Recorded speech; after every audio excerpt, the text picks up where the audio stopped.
अस्सलामुअलैकुम नाज़रीन, Kohistan news service में भलीकार हूँ असगर अली भट्ट।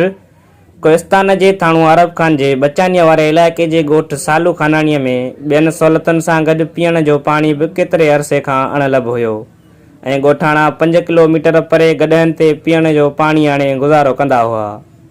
अहिड़े क़िस्म जूं ख़बरूं मुख़्तलिफ़ चैनलनि ऐं अख़बारुनि में शाया थियण खां पोइ बि सरकार समेत कंहिं बि वस वारे हिन तरफ़ ध्यानु न ॾिनो। ॻोठाणनि जी गुज़ारिश ते कोहिस्तान जे समाजी शख़्सियत जामशोर इताद जे अॻवान मलिक वहीद खान पारां सोलर सिस्टम लॻाराए ॻोठ जे घर घर में पाणी पहुचाइण जो नेक कमु कयो। उन सिलसिले में ॻोठाणनि जो चवणु हो त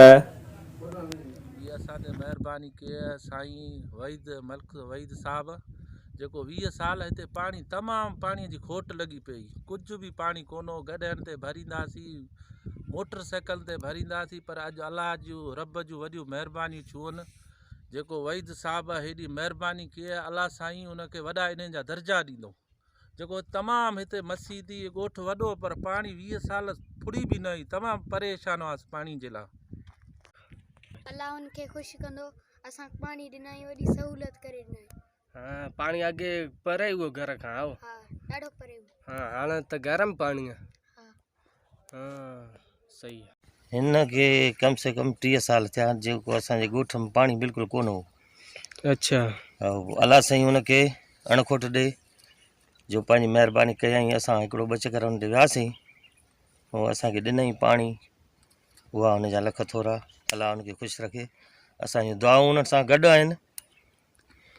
अॻे बि कंहिं वटि पाणीअ जे लाइ विया आहियो? हा खोड़ वियासीं। अच्छा पोइ उन्हनि कोन ॾिनो? न उन्हनि पोइ असां चयो घणो की पर अमल कंहिं कोन कयो।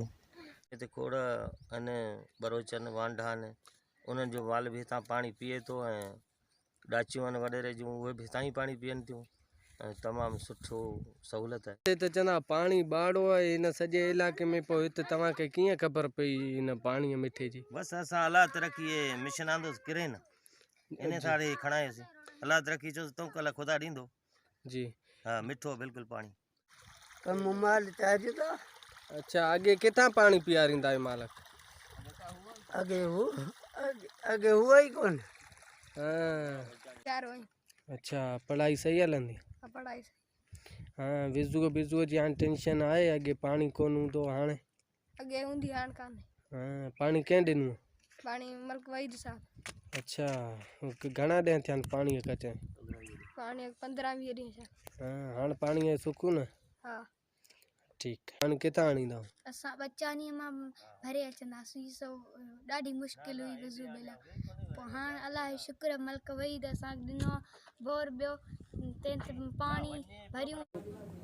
ॻोठाणनि मियां बख़्श शेणू ऐं हाकिम शेणे जो चवणु हो त हिन खां अॻु संदसि पीअण जे लाइ या माल लाइ पाणी न हुअण सबबि घणी तकलीफ़ खां पोइ परे खां पाणी आणे गुज़ारो कंदा हुआसीं। हिननि मलिक वहीद जे हिन सवाब वारे अमल खे साराहियो ऐं दुआऊं ॾिनियूं। वधीक ख़बरुनि लाइ ॾिसंदा रहो कोहिस्तान न्यूज़ सर्विस।